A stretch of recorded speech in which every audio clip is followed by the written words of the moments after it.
Hello friends, glorious GS classes में आपका स्वागत है। मैं फिर से आपका इकोनॉमिक्स का पार्ट 2 यानी सेट दूसरा लेकर के हम आप लोग के पास उपस्थित हो गए। जैसे पहले चैप्टर से ही हम लोग नेशनल इनकम से ही राष्ट्रीय आय से पहले पार्ट में हम लोग देखे थे। आज उसी राष्ट्रीय आय का कुछ दूसरा पार्ट हम लोग देख रहे हैं, जिसका पहला क्वेश्चन है, प्रथम क्वेश्चन है। देखिए फर्स्ट क्वेश्चन क्या कहता है, वेल्थ ऑफ नेशन यानी वेल्थ ऑफ नेशन पुस्तक के लेखक कौन है। आपको बता दे wealth of nation option A में दिया हुआ है, बताइए। ऑप्शन ए में दिया हुआ अल्फ्रेड मार्शल, ऑप्शन बी में भी दिया है रॉबिन्स, और सी में दिया है बताइएगा फिशर, और चॉइस डी में दिया हुआ है एडम स्मिथ। बताइए ऑप्शन क्या हो जाएंगे। तो ये आपके ऑप्शन क्या हो जाएंगे, देखिएगा ऑप्शन नंबर आपके डी हो जाएंगे, एडम स्मिथ हो जाएंगे, यानी क्या हो जाएंगे ऑप्शन डी नंबर। अब जब ऑप्शन डी नंबर हो जाएगा, देखिए एडम स्मिथ ने वेल्थ ऑफ नेशन पुस्तक लिखे हैं। याद कीजिएगा वेल्थ ऑफ नेशन पुस्तक में ही याद कीजिएगा, हमने बता दें कि पुस्तक लिखा गया है 1776 में, यानी वेल्थ ऑफ नेशन पुस्तक कब लिखा गया है, 1776 ईस्वी में लिखा गया है। तो चलिए नेक्स्ट क्वेश्चन की बात करते हैं। चलिए भारत का वित्तीय वर्ष है, क्वेश्चन है कि भारत का वित्तीय वर्ष बताइएगा। तो भारत का जो वित्तीय वर्ष है बताइएगा, यानी एक साल की जो है वित्तीय वर्ष कब से कब तक है, तो याद ये सब होना चाहिए। बताइए, एक ऑप्शन ए नंबर में दिया है 1 अप्रैल से 30 मार्च, बी में दिया 1 जुलाई से 30 जून, सी में दिया 31 मार्च से 1 अप्रैल, और डी में दिया है 1 अप्रैल से 31 मार्च। याद कीजिएगा, ये आपका ऑप्शन नंबर आपका डी इसका भी हो जाएगा, ऑप्शन नंबर डी हो जाएगा, यानी आपका 1 अप्रैल से 31 मार्च तक रहता है।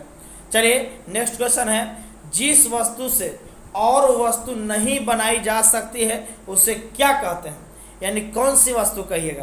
क्या प्रथम वस्तु कहेंगे, क्या अंतिम वस्तु कहेंगे, मध्यवर्ती वस्तु कहेंगे, अपना वस्तु कहेंगे। देखिएगा अपना वस्तु के नाम डाल दिया है।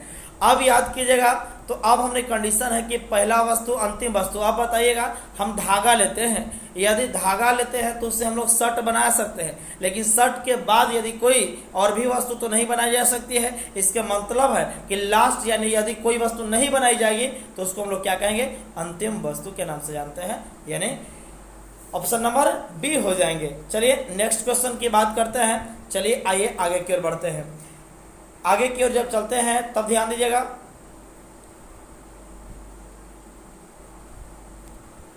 देखिए भारत में राष्ट्रीय आय का अनुमान सबसे पहले किसने लगाया था। हाँ दोस्त, देखिएगा क्वेश्चन है, भारत में राष्ट्रीय आय का अनुमान सबसे पहले किसने लगाया था। देखिएगा वो कह रहा है कि राष्ट्रीय आय का अनुमान सबसे पहले किसने लगाया था, पीसी महालनोबिस ने, एडम स्मिथ ने, दादा भाई नौरोजी ने, बाल गंगाधर तिलक ने। तो आपको बताइएगा ऑप्शन नंबर क्या हो जाएंगे, बता सकते हैं, आपको बताइए कौन हो जाएंगे। तो याद कीजिएगा ऑप्शन नंबर क्या हो जाएंगे, ऑप्शन नंबर सी हो जाएंगे, यानी सबसे पहले भारत में राष्ट्रीय आय का अनुमान दादा भाई नौरोजी ने लगाए थे, जो कि 1867-68 में एक पुस्तक लिखा गया था, poverty and un British rule in India, और उसमें लिखा गया था, याद कीजिएगा उसमें भारत के लिए राष्ट्रीय आय प्रति व्यक्ति आय बताया गया था, वार्षिक वह बताया गया था, याद कीजिएगा 20 रुपया बताया गया था, यानी प्रति व्यक्ति जो आय बताया गया था वह 20 रुपया बताया गया था। तो याद कीजिएगा ऑप्शन नंबर सी हो जाएंगे। चलिए नेक्स्ट क्वेश्चन की बात करते हैं।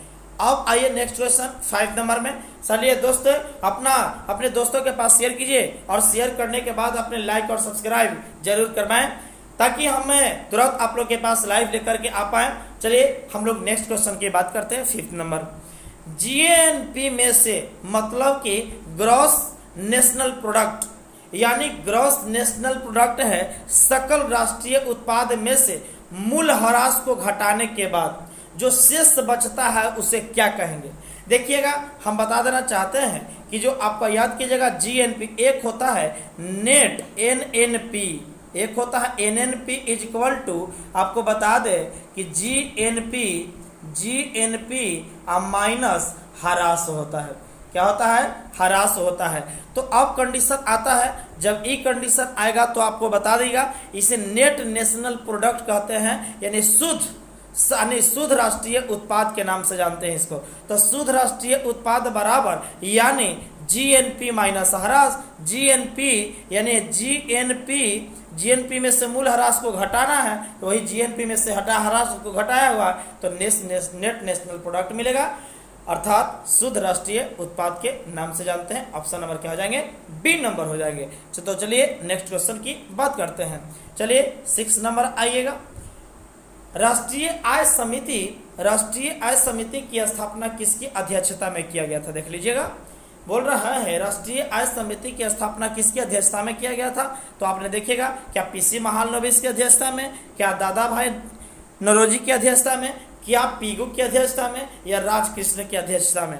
तो अब आपने देख लीजिएगा आपके अनुसार क्या हो जाएंगे। तो याद कीजिएगा, आपको बता देते हैं कि आपको राष्ट्रीय आय समिति की जो स्थापना हुआ था 1949 में हुआ है। कब हुआ है? 1949 में हुआ है, और इसकी अध्यक्षता पीसी महालनोबिस ने कर रहे थे। याद कीजिएगा, इसकी अध्यक्षता ऑप्शन नंबर क्या हो जाएंगे? ए हो जाएंगे। चलिए नेक्स्ट क्वेश्चन की बात करते हैं। 7th नंबर आइएगा। जब 7th नंबर में आइएगा, कहता है कि बंद अर्थव्यवस्था किसे कहते हैं? बंद अर्थव्यवस्था के मतलब क्या? देश में उत्पादन बंद हो गया हो, क्या उसको बंद अर्थव्यवस्था कहेंगे? देश में आयात ज्यादा हो, बंद अर्थव्यवस्था क्या कहलाएगा? क्या? निर्यात ज्यादा हो, आयात निर्यात बंद हो। याद कीजिएगा, हमने बात बता देते हैं, न तो आ रहा है न तो जा रहा है, तो उस कंडीशन में उस व्यवस्था को हम लोग कहते हैं बंद अर्थव्यवस्था के नाम से जाना जाता है। तो याद कीजिएगा, ऑप्शन नंबर क्या हो जाएंगे? आपका ऑप्शन नंबर डी हो जाएंगे, यानी आयात निर्यात बंद होती है, उसके बाद में उसको लोग बंद अर्थव्यवस्था के नाम से जानते हैं। अब कंडीशन आएगा, नेक्स्ट क्वेश्चन की बात करते हैं। 8 नंबर आइएगा, यानी 8 नंबर की बात आता है। चलिए ध्यान दीजिएगा, कह रहा है ड्रेन का सिद्धांत, यानी थ्योरी ऑफ ड्रेन का सिद्धांत किसने प्रतिपादित किया था? तो याद कीजिएगा, ड्रेन का सिद्धांत दिए हैं, याद कीजिएगा, हम बता देते हैं कि आपका ऑप्शन नंबर देखिए दिया हुआ 4 गो, गोविंद रानडे, दादा भाई नौरोजी, गोपाल कृष्ण गोखले, बाल गंगाधर तिलक। चलिए दोस्त, आपने बता सकते हैं, आप लोग खुद बता सकते हैं। तो ड्रेन का सिद्धांत किसने दिया है? आपका दादा भाई नौरोजी नहीं दिए हैं, याद कीजिएगा। जब दादा भाई नौरोजी नहीं दिए हैं, तो याद कीजिएगा, नेक्स्ट क्वेश्चन के बाद आपका ये ऑप्शन क्या हो जाएंगे? बी नंबर हो जाएंगे। तो चलिए नेक्स्ट क्वेश्चन की बात करते हैं। चलिएगा 9th नंबर, योजना काल में राष्ट्रीय आय में किस क्षेत्र का योगदान घटा है? देखिएगा, जब योजना काल मतलब 1950 के करीब की बात हो रहा है, जब योजना काल में राष्ट्रीय आय में किस क्षेत्र का योगदान? देखिए, पहले जो है अंग्रेजों के टाइम की बात कर रहे हैं, जब अंग्रेजों से पहले जब आया था, तो याद कीजिए भारत बहुत कृषि प्रधान देश था। जब कृषि प्रधान देश था, धीरे धीरे यहाँ उद्योग वगैरह लगा, उद्योग का याद कीजिए कृषि का काम घटते गया, और उसके याद कीजिए उद्योग का दाम उद्योग का स्थिति बढ़ते गया। उसके बाद धीरे धीरे आपको बता दें कि धीरे धीरे आपका कंडीशन आता है बाबू कि जब हम लोग का जब सेवा बढ़ना शुरू हो जाएगा, जैसे याद कीजिएगा उद्योग भी कम हो गई, जैसे याद कीजिए बैंकिंग वगैरह बहुत ज़्यादा सुविधा हो गया, तो अब याद कीजिएगा उस कंडीशन में क्या हो जाता है? आपको ऑप्शन नंबर याद बता दें कि सेवा का जो क्षेत्र होता है वह ज़्यादा अभी वर्तमान में है, जैसे बैंकिंग वगैरह है, परिवहन है, उद्योग आपका विनिर्माण है। लेकिन याद कीजिए योगदान अब घट चुका है लगभग किसका? कृषि का योगदान। लेकिन पहले बताइए क्या था? कृषि था, सबसे ज्यादा चरम सीमा पर थी। चलिए नेक्स्ट क्वेश्चन की बात करते हैं। 10 नंबर क्वेश्चन कहता है किस देश की आर्थिक वृद्धि की सबसे अधिक उपयुक्त माप है? ये कह रहा है, क्या बताइएगा कि किसी देश के आर्थिक वृद्धि जो है सबसे अधिक उपयुक्त माप केकरा द्वारा? अब बताइए, हम अपने देश में ही रह करके अपने भौगोलिक सीमा के अंदर हमने याद कीजिए जो भी इनकम प्राप्त करेंगे, तो याद कीजिए वो अपने देश के अंदर जो अपने आर्थिक का वृद्धि कहा जाएगा, अर्थात इसको हम लोग कहेंगे सकल घरेलू उत्पाद कहते हैं उसको। अपने भौगोलिक सीमा के अंदर जो इनकम प्राप्त होती है, तो उसका नाम पड़ता है ऑप्शन नंबर आपका GDP, ग्रॉस डोमेस्टिक प्रोडक्ट, यानी सकल घरेलू उत्पाद कहते हैं उसको। क्लियर हो गया होगा? यानी नेक्स्ट क्वेश्चन की बात करते हैं। तो आइएगा नेक्स्ट क्वेश्चन आते हैं। निम्नलिखित में से कौन सी राष्ट्रीय आय के माप की विधि नहीं है? देखिएगा, राष्ट्रीय आय की माप की जो विधि है, राष्ट्रीय आय की जो माप की विधि है, याद कीजिएगा 3 विधियां हैं।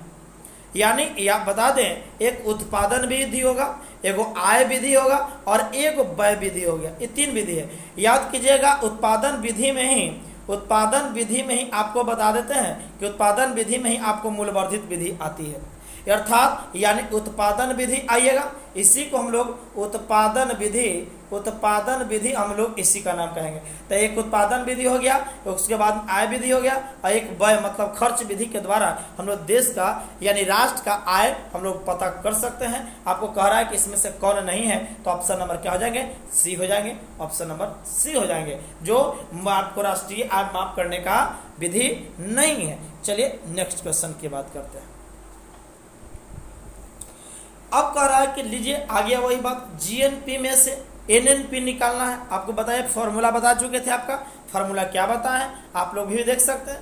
फॉर्मूला क्या बताया देख सकते हैं आप लोग, यानी फॉर्मूला आपका बताए थे बाबू कि देख लीजिएगा, NNP N net national product is equal to GNP, यही था ना, जीएनपी माइनस ह्रास था, यानी क्या चीज था? ह्रास था। जब इसको घटाए थे तो याद कीजिएगा, मेरा नेट नेशनल प्रोडक्ट निकालने के लिए बताइए क्या घटाया जाएगा जीएनपी में? तो ह्रास में घटाएंगे। तो याद कीजिएगा ऑप्शन नंबर देखिए ह्रास लिखा हुआ है, ऑप्शन नंबर क्या हो जाएंगे? ए नंबर हो जाएंगे। तो ये आपके 12 क्वेश्चन का एक सीरीज लेकर के आए थे। उसके बाद में हम देखिएगा, जब 12 क्वेश्चन हमने सीरीज लेकर के आए, फिर नेक्स्ट क्वेश्चन हम लोग बढ़ेंगे, यानी इकोनॉमिक्स का 2nd चैप्टर से रिलेटेड अब हम लोग कुछ आप लोग को दे पाएंगे। अपने दोस्तों के पास शेयर जरूर करें, और याद कीजिएगा दोस्तों के पास शेयर, और आपने लाइक बटन और यानी बेल आइकन दबाइए, ताकि आपका, और सब्सक्राइब करवाइए, ताकि आपका जैसे ही वीडियो डालते हैं उसका नोटिफिकेशन आप तक पहुंच सके। तो आज तक यहीं तक, फिर मिलेंगे नेक्स्ट वीडियो में। Thank you very much. चलिए आज बात यहीं तक रहने दिया जाए।